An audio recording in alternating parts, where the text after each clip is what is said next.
Today, the church and the world desperately need heroic Catholics to stand up for the truth of the faith and the dignity of every human person. Tonight, we'll learn of one man who did exactly that well over 70 years ago in Germany, in direct opposition to the overwhelming power of the Nazi Third Reich. So please stay with us.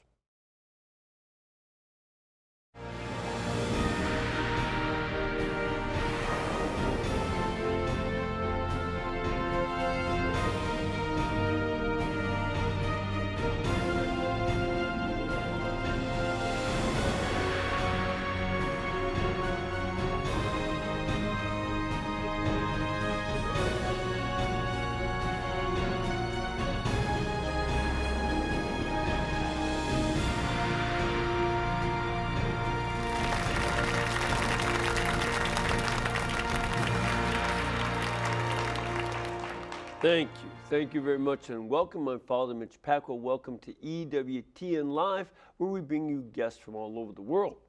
Before we get to tonight's guest, I want to remind you that today we celebrate Saints Joachim and Anne. According to the Proto-Evangelion of James, which, by the way, you can get online. It's called the Proto-Gospel or Proto-Evangelion of James, which was written around 125 AD. He mentions in chapter 3 about Our Lady's parents, St. Joachim and Anne. They were people who were barren, they couldn't have any kids, and then St. Joachim was told that he and his wife would have a daughter in response to St. Anne's prayers. And that daughter, of course, was the Blessed Virgin Mary.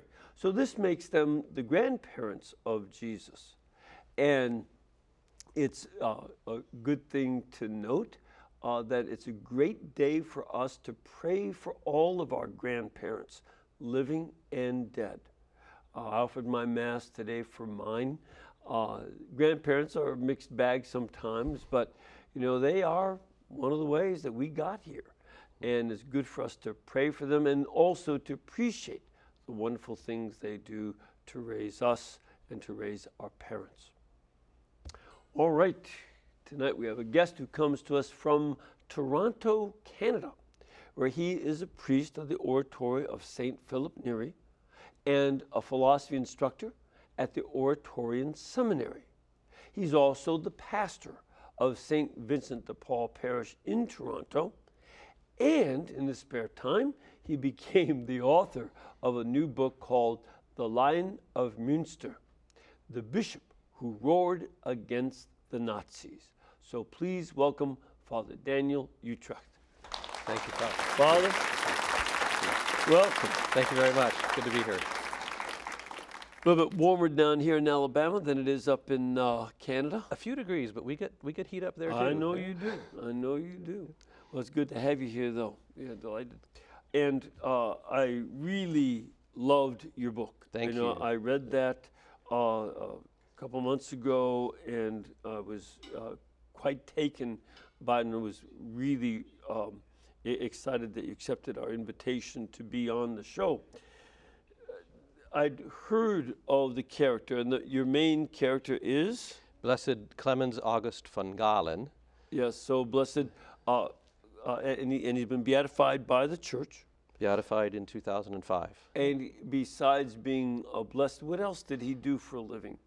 He was a count, but he did for his living. He was a priest and then bishop. He became Bishop of Munster just a few months after Hitler took power in 1933. Yes, and their career was parallel in time, but not in kind at all.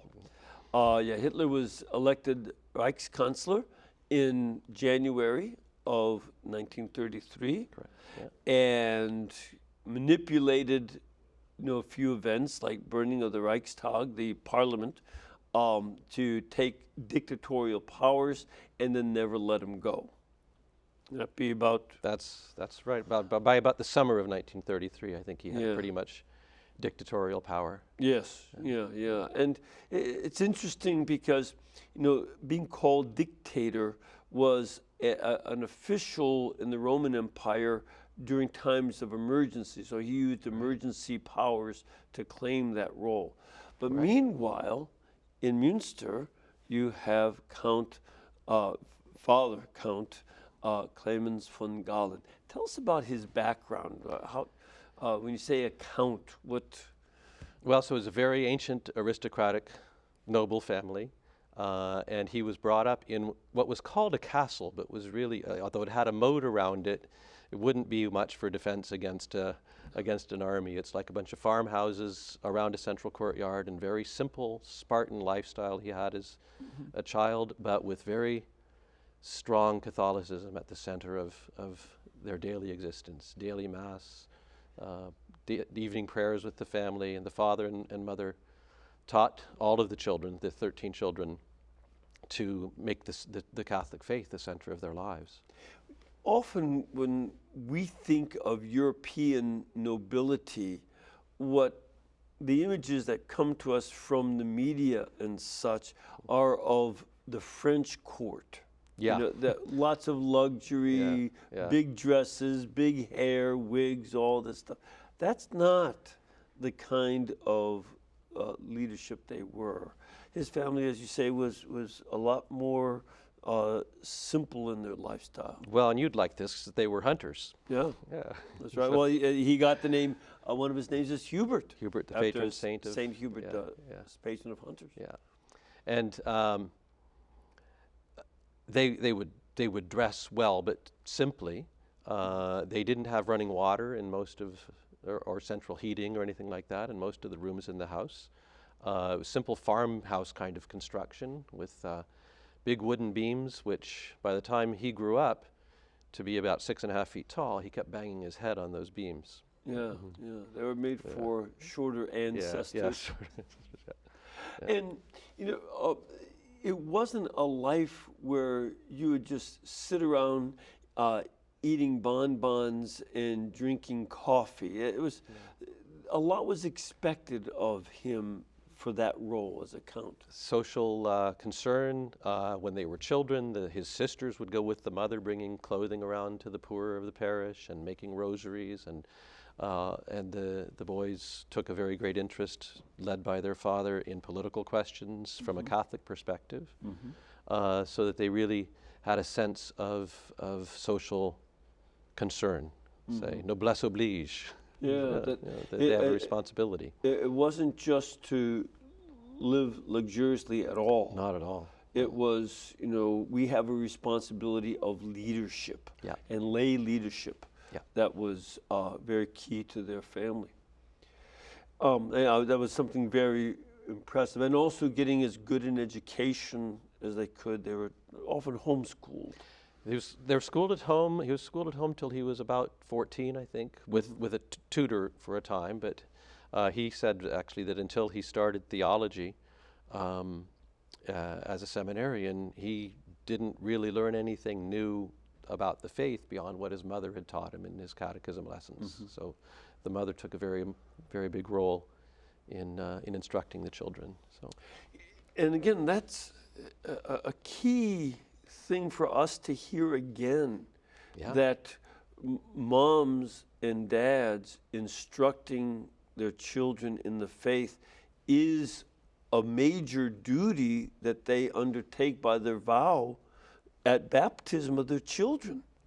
They promise to do that. Yeah, and I think that part of the grace of the sacrament of matrimony is to help them to fulfill that role. So.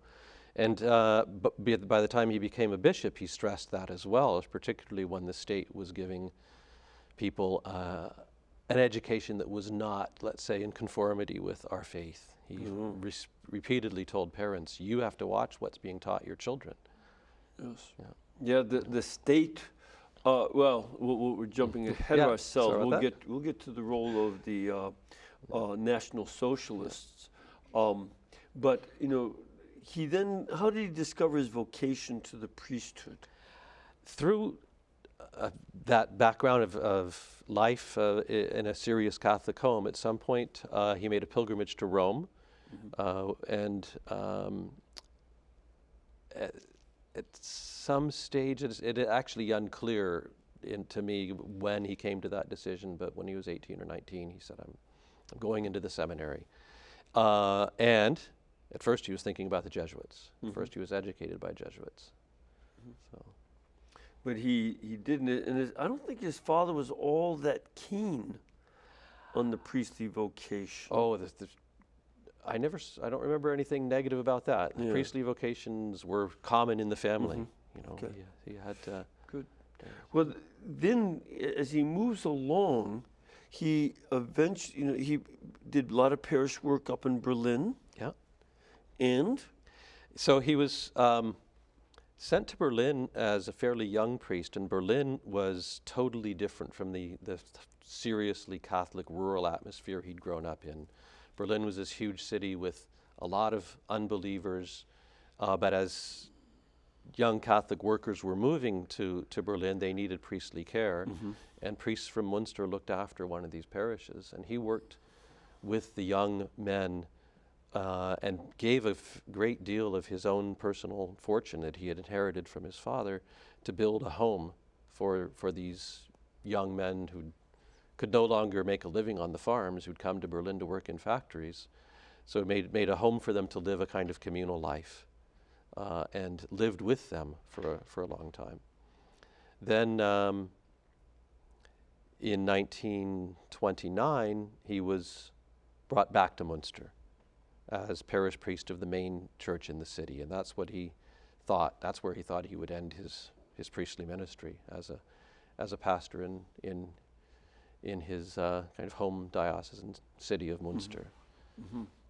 But that is not exactly how it worked out. Well, the bishop died around the beginning of 1933, and there was a long wait to find a new bishop. Everybody knew with the change in the country and in the government that there was going to be a question, we're going to need a strong bishop. Who can we pick for this? And the first two men who were chosen both thought, I don't think I can handle this. And he was chosen after that. There was a joke he told about this. At the time when they were looking for a bishop, he was talking to some school children about what the qualities were needed for a bishop. And he asked some child, asked the children, well, could I, for instance, be the bishop? And one child said, no. He said, why not? He said, well, because you totally can't preach. My dad says so. But he ended up being one of the greatest, giving some of the most famous sermons that we have. Yes, exactly. Yeah, it's got to watch what you ask kids. Yeah, I've had that problem myself. Now, this is when Hitler takes over. He did not have a majority of Germans supporting him.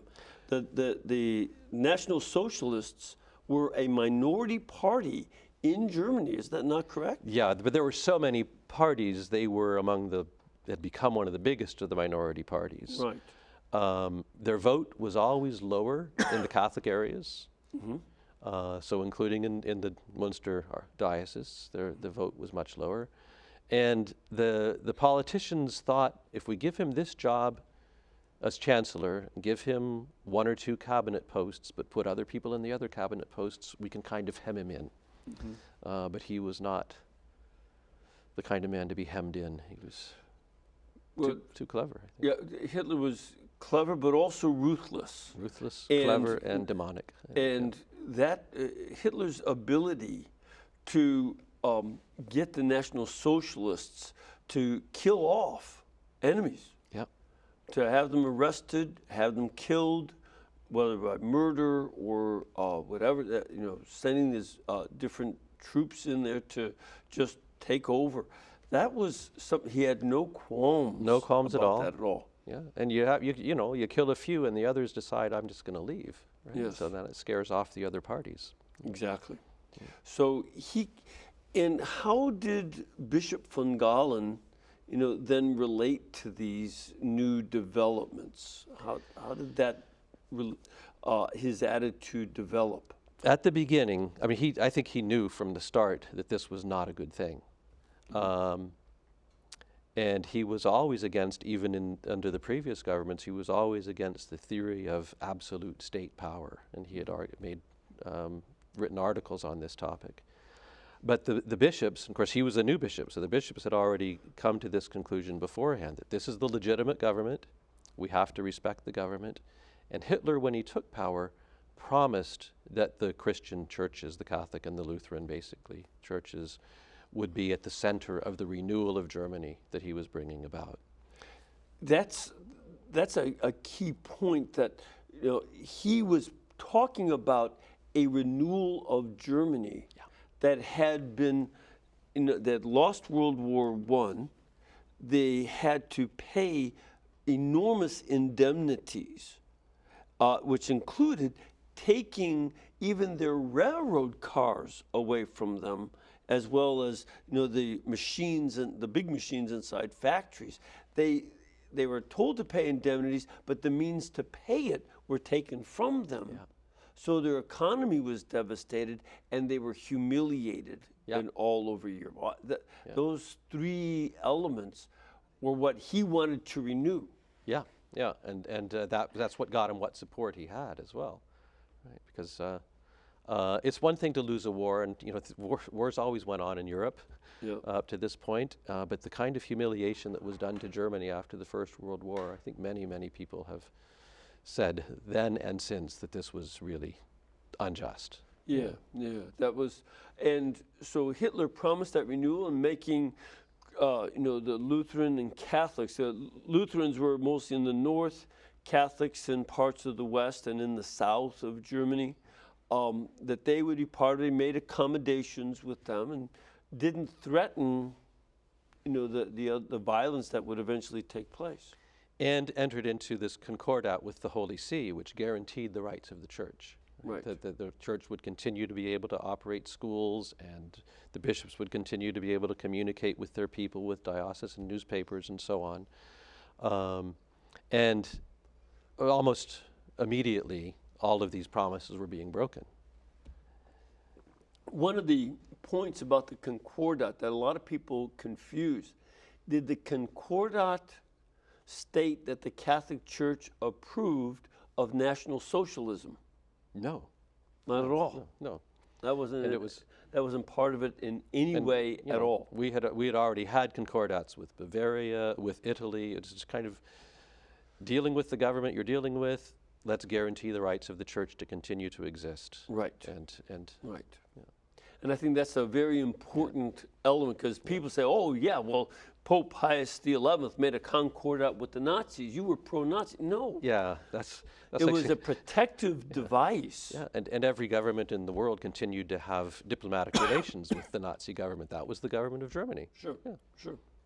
And so this was something that the church supported, to have that agreement to protect the rights of parents to educate their children in Catholic schools, the use of Catholic papers, and all these things were guaranteed so that the state would not take it over. Right. How'd that concordat work out for you?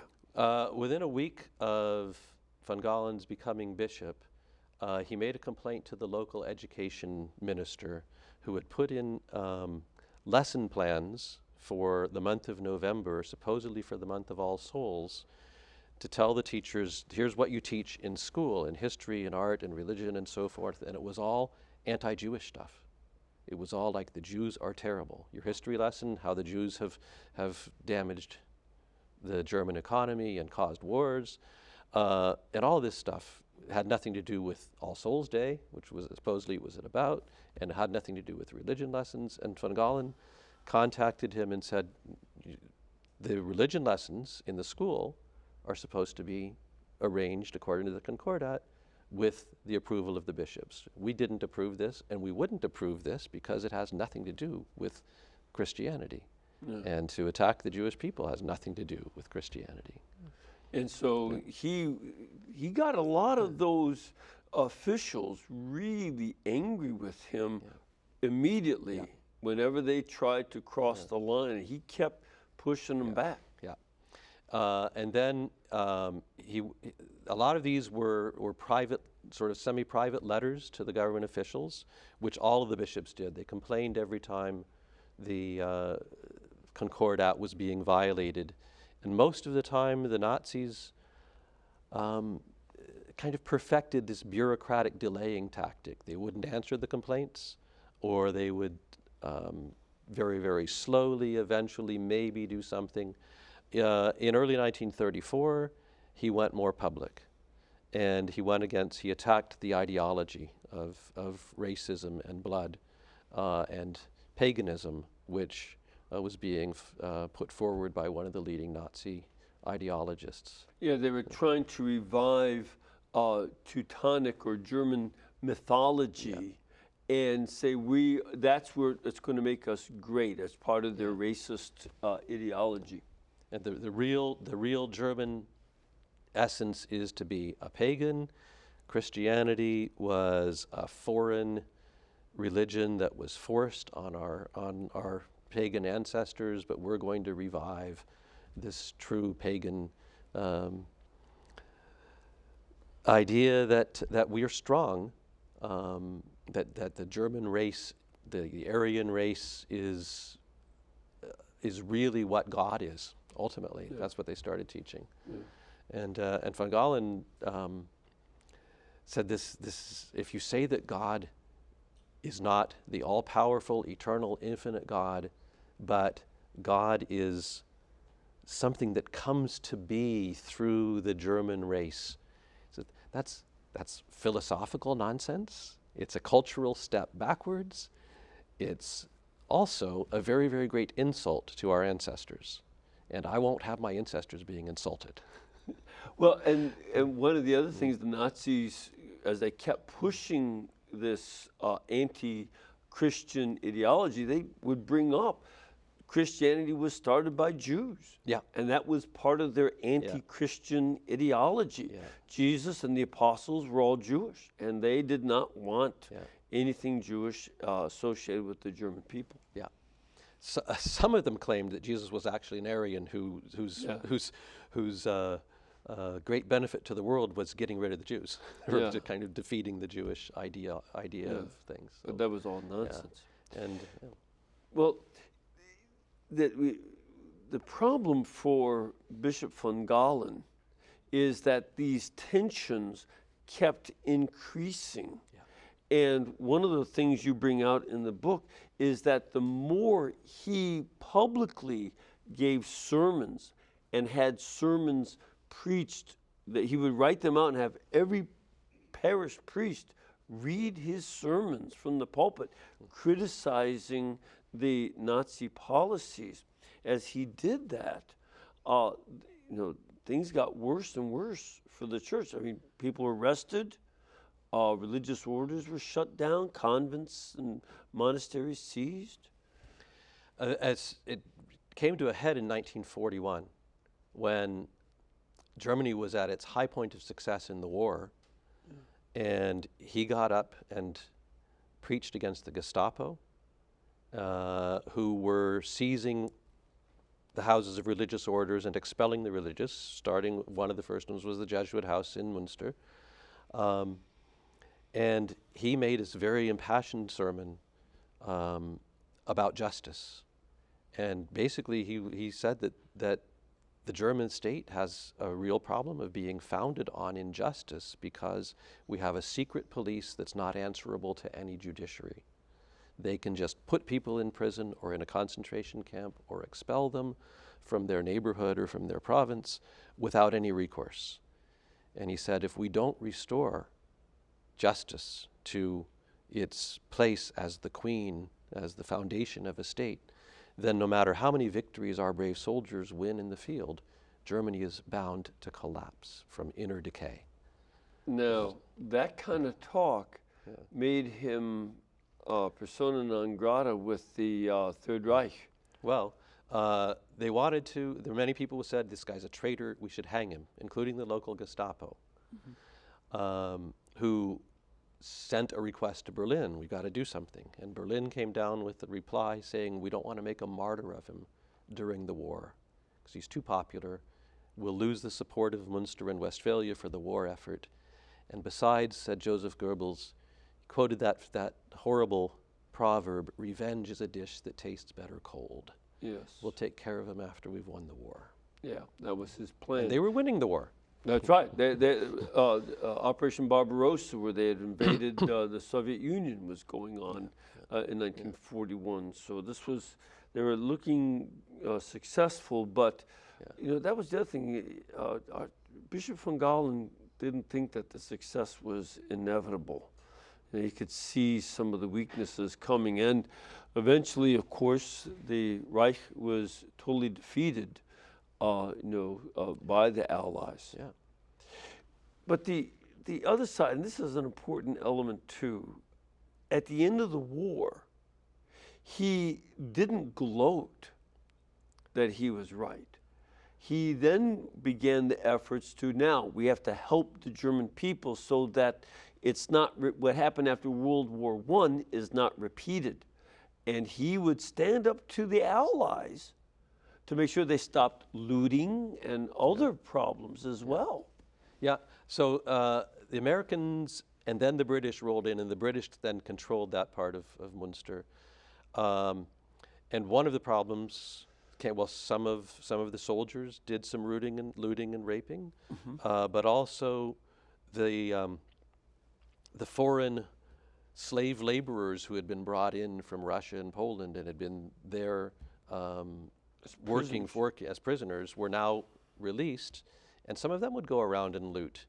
And von Galen told the British, "You've got to keep control of these people." Yeah. They found that difficult. They said, we're still fighting a war. The war wasn't over, and we try to look after public order. But you might have to expect that some of these people who were brought here as slaves might now feel like taking revenge. Most of them are okay. We're trying to stop the ones that are not okay. Yeah. Von Galen got furious, though. He said, if one of us had a pop gun, you would find it. And if the Russians have submachine guns, you don't find them.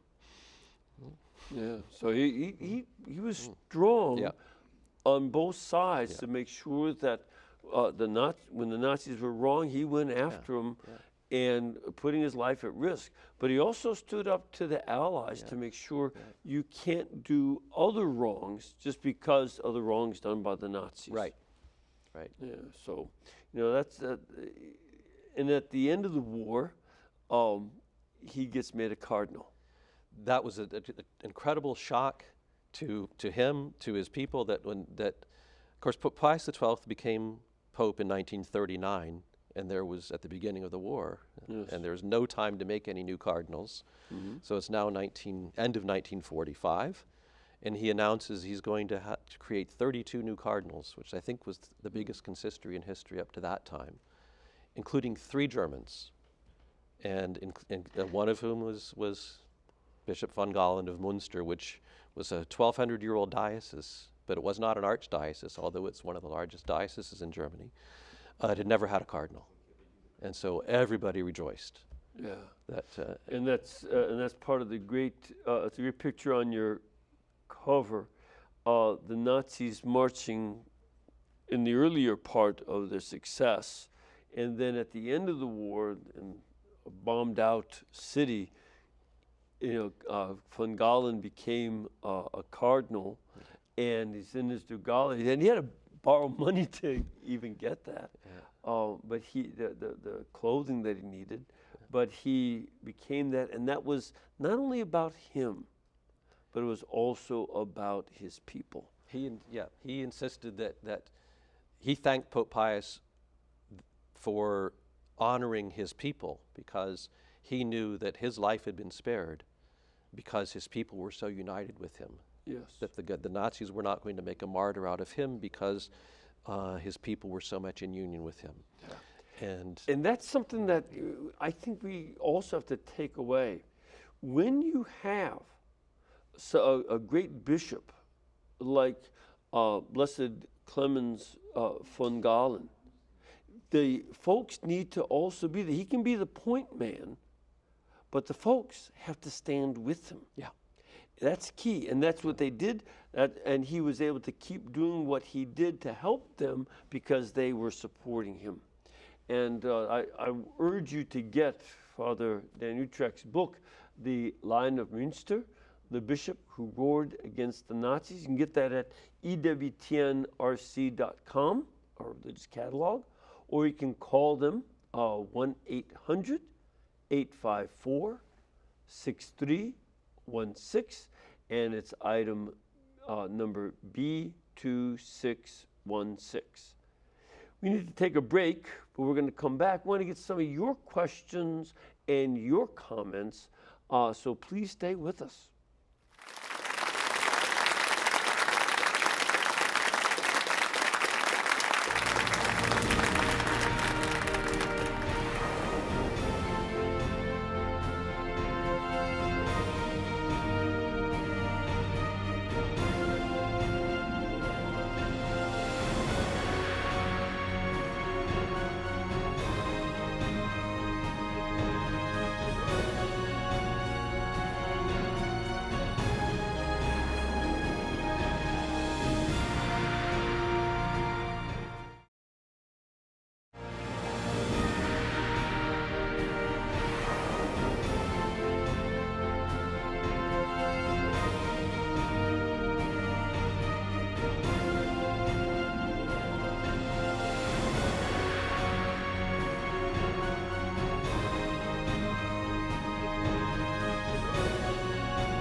All right, thank you. First of all, I want to invite you to do what these nice folks have done. They come over here on pilgrimage and join us in our live audience.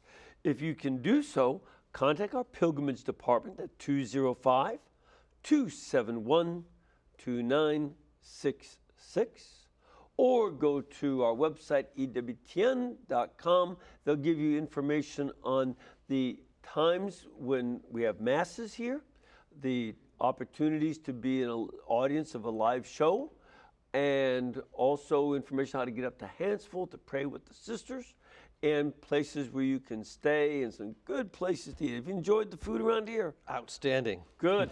Well, that's what we like to hear. Actually, that's what we like to eat. All right, let us now go over to Terry. Terry? What was the percentage of the Catholics back then? Okay, so around Hitler's era. Okay, thank you, Terry. About what was the percentage of Catholics living in Germany? I believe they're about 40% of the population. 40%. So 60% was not Catholic. Yeah. And the other 60% was not all Lutheran. There was a large percentage that had no faith at all. Yeah. Yeah, a lot of people had lost their faith. That was the modern thing to do. Yeah. Particularly in a place like Berlin. Yeah, that's right. Yeah. That's right. Right. You know, when you there are plays and think movies. Of Cabaret. Or something Cabaret. like that. That's what I was thinking of. That sort of brings out the decadence, and the decadence of Berlin and of other places made people more amenable to Nazism. Yeah, because Hitler was going to put an end to that kind of stuff. Yeah. But the Catholic areas did not support Hitler. They were the least supportive of Nazism, that National Socialism. Yeah. Good. All right, I have a question from our studio audience. Sir, where are you from? Bucks County, Pennsylvania, right outside of Philadelphia. Good to have you here. Welcome. And your question? I was wondering if he was aware of the atrocities that were happening all around Germany. Like when the Allies freed these concentration camps, the German people claimed they didn't know what was happening. And I forget what general made them all go out and bury the dead and do things like that. Yeah. Eisenhower, yeah. All right. I think for the most part, people didn't know as much as we thought they knew, as much as our authorities thought they knew. But you know, the concentration camps at first were places that Germans were put into, right? And so our own, which he protested. Yeah, you know, as his priests were put into concentration camp at Dachau. Yeah, so How awful it got was a shock to the German people when they found out, and they also didn't feel that they could really be totally responsible for what their leaders had done and for what certain people had done. There's also something else too. People who lived near concentration camps may have caught the scent, the smell of the place. But, the concentration camps were not everywhere. Right. So there were none in Münsterland. Right. So there were people who would get sent to other parts of Germany, and he certainly knew in 1941 that people in mental institutions were being taken away and being killed, and that was one of his 3 great sermons of that summer, was against that so-called euthanasia policy, which actually got it stopped for a time. Yes, for a time. And partly an answer, I lived in Munich back in 1979, and I was staying at a guest house for Jesuits. The Jesuits owned it. There was no room in the main community, so I lived in this guest house in the Oststrasse, and the 2 women who ran it were older ladies. One had been a teacher of mentally handicapped children. She had a degree in that, and she witnessed her students being put into the back of trucks, and they would just take a pipe from the exhaust and put it into the truck, and they gassed, with carbon monoxide gas. They gassed all her students, and she got away then, but she was a wanted woman because she had witnessed it. So she hid on the farm of this other lady. Now the other lady was your stereotypic German Hausfrau and Bauerfrau, that lived on the farm, and she was, this vigorous lady who ran her farm and ran her house, and she was going to do what she wanted. So when the Nazis forbade them to make butter, and they took the insides of the butter churns away from everybody, she said, well, we put a new cap and we shook it and we made our own butter. But, she hid this lady from the Nazis. Wow. Because she was a witness. And then another lady that I came across lived across the street from Dachau concentration camp, because it was in the town of Dachau. Yeah. And the Nazis came and had them shutter their windows and pull their blinds for the whole war. From the time that the concentration camp was built. And they said, if you open a single one of your blinds, you will be put into the same camp. And so there was that kind of terror and fear in people who were just trying to live in their house. That was the situation. Now, there were those who were glad to see the Jews taken away, to be sure, but there were a lot of these folks who experienced that kind of terror and fear for their own lives, lest they know too much. Oh, yeah. We have another caller. Hello, John. Hello, Father Mitch. How are you doing today? Good. Here in Ohio, pretty good. Good. That's Father Dan's home state. And what is your question, John? My question was our Lion, is the process for canonization going on now, and why or why not? Okay, so what's he's in the process, he's beatified, he's in the process of, becoming a saint. Where is that? I'm not on top of it. I was in Munster in January, February. He was beatified in 2005. And I contacted the bishop's office and said, who's in charge of the process now? Because the former postulator is retired in ill health. So I got the address of the new postulator and an email address, but I haven't written them yet. So I don't know what the status is right now. Okay, so we'll try to find out. The friends that I have in Munster want to push it. And, yes. And I think this is a cause that needs to be promoted strongly. We need to seek we need the heroes. intercession Yeah, of to get more lions in our cities here, so that there are bishops who show the kind of courage whenever the state tries to push immorality. You know, we saw that with the trying to demand that we pay for abortion and birth control. Yeah. We need bishops to stand up and look them in the eye and stare them down. We need to be with them. And we need to be with them. Ma'am, where are you from? Steubenville, Ohio. Steubenville, Ohio, well known to this place here. You have lots of shows that are produced in your hometown over at the university. What is your question? I was wondering, if he was so outspoken and working so hard, how did he stay alive?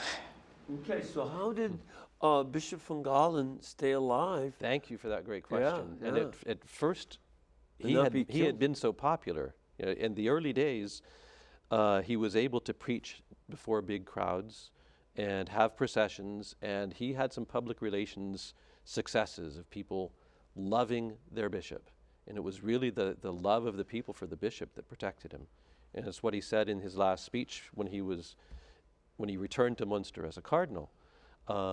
Because you stood with me, that's why the people in power knew that they couldn't hurt me, because they knew that the whole diocese would feel that they were hurt.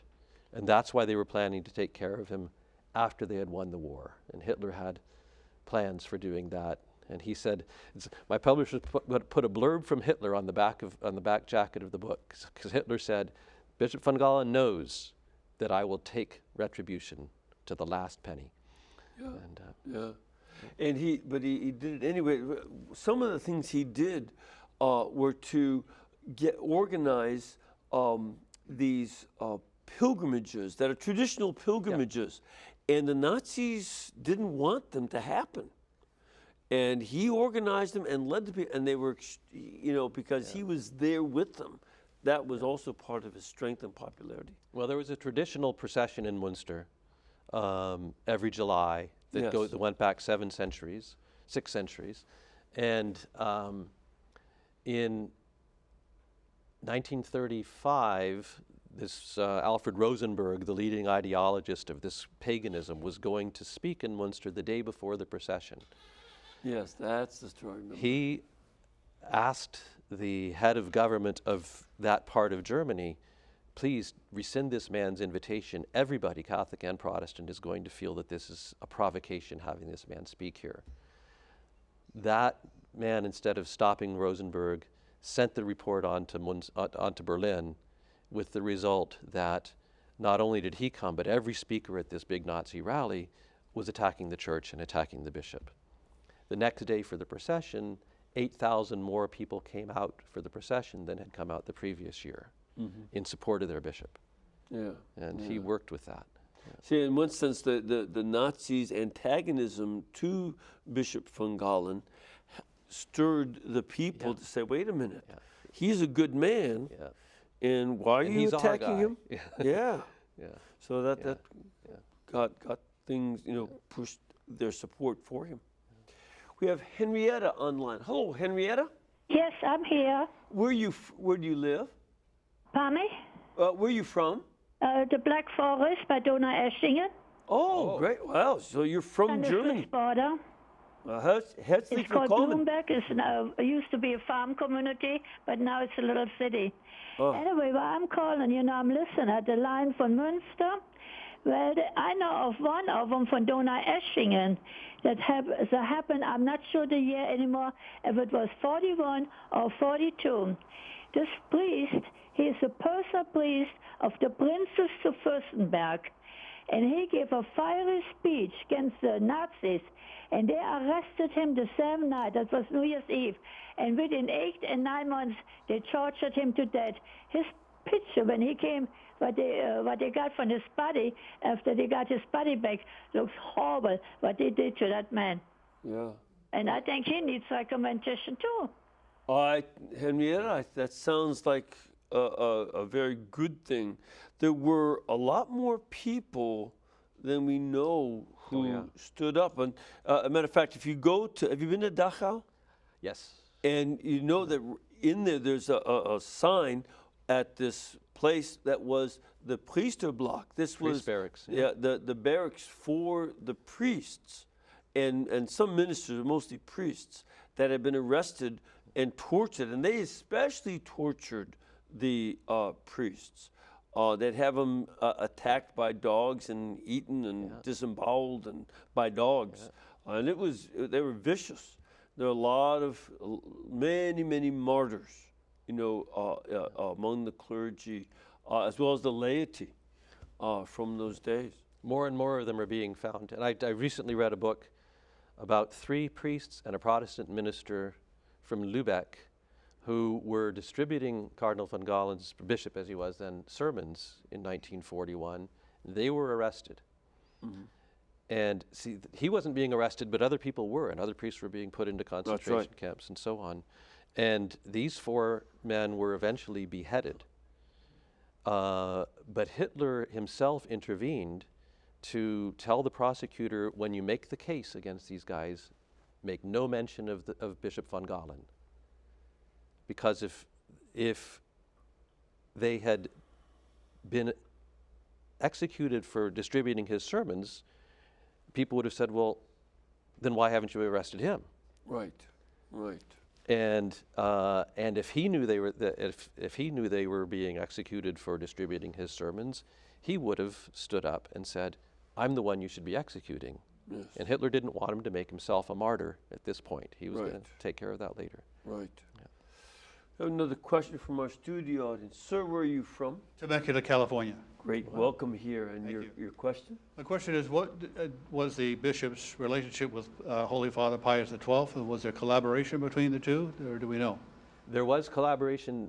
They knew each other from way back, right? Because Cardinal Pacelli, Archbishop Pacelli before, was the nuncio to Germany. And so they knew each other in Berlin. They knew each other. During the war, it's hard to know whether they could have any communication.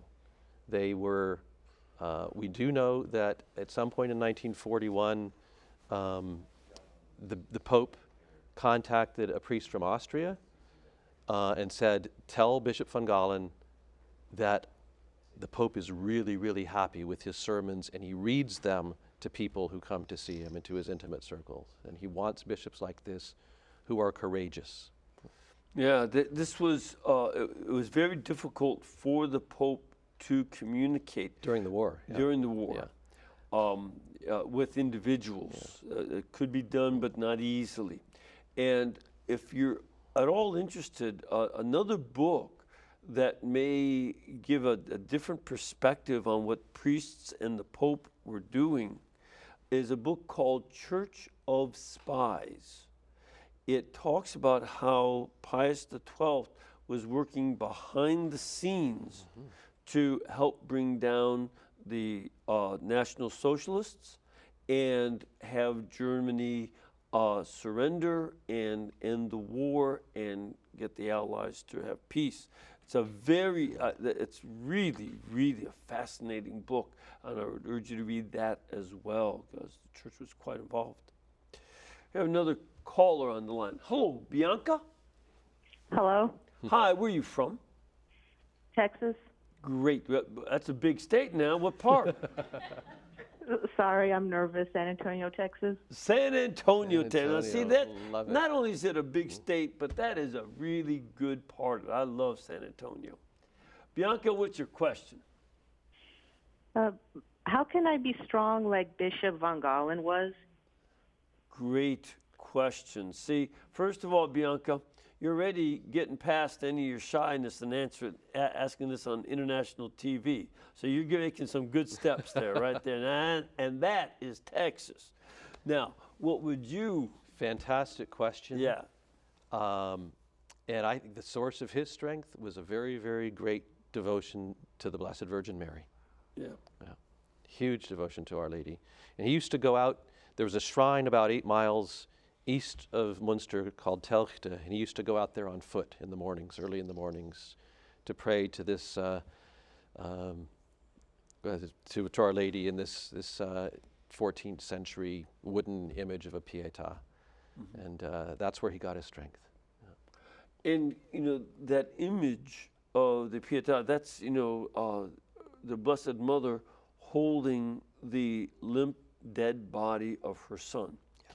There's a strength from her maternal love at the moment of greatest pain that any mother can experience, that, you know, you hate for any mother to experience, but when she lost her son, and that was a great strength for him to have a devotion to Our Lady at that point of sorrow and pain in her life. Yeah. So that's key. I would also add this too, along, you know, with devotion to Our Lady. It's key to have a strong commitment to the Blessed Sacrament and making a holy hour before the Blessed Sacrament.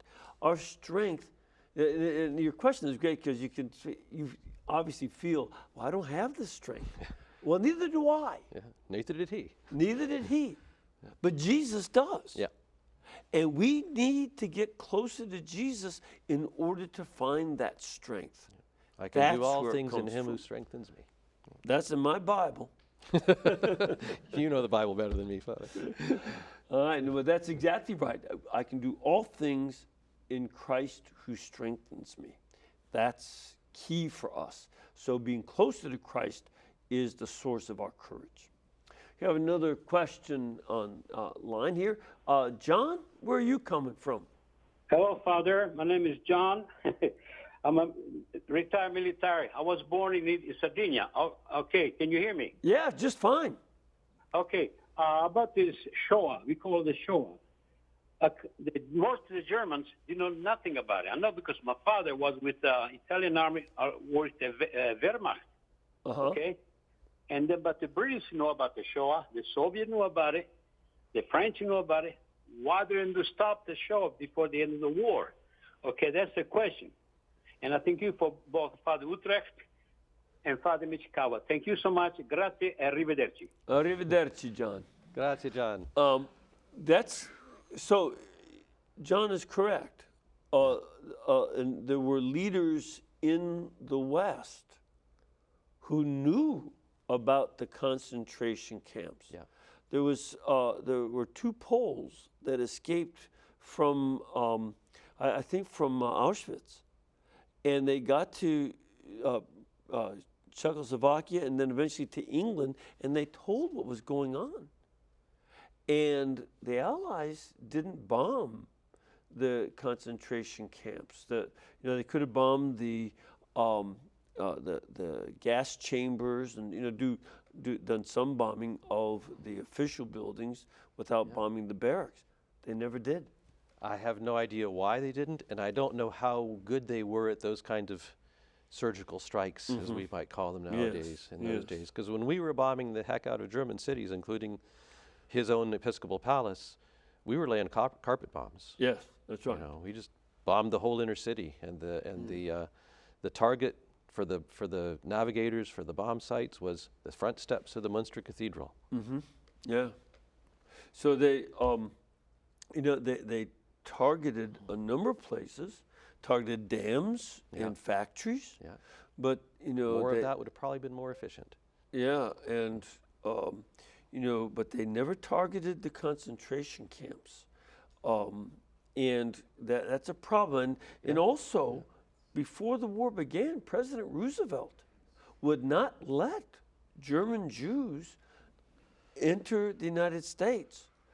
Pope Pius XI got the ambassador to the Dominican Republic to take as many as he could. And they got him, and they saved a lot of Jews in the who then stayed on with the help of the Vatican at Dominican Republic. But Roosevelt, before the so-called final solution, and during the pre-war period, the Nazis, they just wanted the Jews to leave. Go somewhere, and nobody wanted them. There was a the Allies wouldn't take them. Book about the country where I now live about 20 or 30 years ago called "None is Too Many." And that was the response that was made by a Canadian official to how many Jews do we want to take. He said, none is too many. So, John, do you bring it out that there's a lot of guilt to be shared by lots of folks? Father Dan, we appreciate you being here. Your book is The Lion of Munster, the Bishop who roared against the Nazis. And we urge people to get that. And if you would join me in blessing our audience, may Almighty God bless you, give you courage and strength, like Blessed Clemens von Galen, the Father, the Son, and the Holy Spirit. And again, we want to remind you that you bring this network to you and make guests possible. So please keep us in between your gas bill, electric bill, and cable bill, especially in these summer months before or after you go on vacation. Thank you.